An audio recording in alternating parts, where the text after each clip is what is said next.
Hey guys, welcome back to the channel. In today's video, I'm going to show you how to search time zones in Google Calendar so you can easily manage meetings across different regions. So let's get started.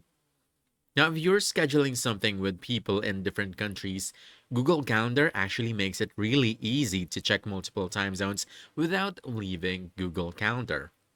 To do this, first you want to open your Google Calendar and look for the settings icon or this gear icon. Click this, choose settings. Then you want to find the time zone section. So click this. So from here, you can enable the option to display a secondary time zone. Just tick this.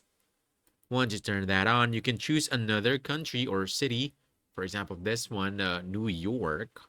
So let's go ahead and choose this. Or you can even change this. Just click this to change it to a different country or city. And it'll show up right next to your main time on your calendar view. Now, here's the useful part. When you're creating an event, you can also search and set different time zones directly. So let me show you. So when you're about to create an event, all you have to do is just click on this time zone. Let me show you again. Click the time and date, choose time zone, and select the appropriate time zone right over here. Make sure you tick this box as well.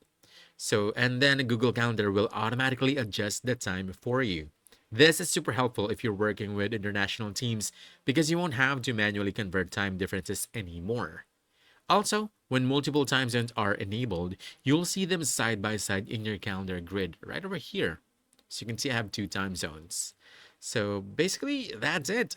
That's how you search and use time zones in Google Calendar.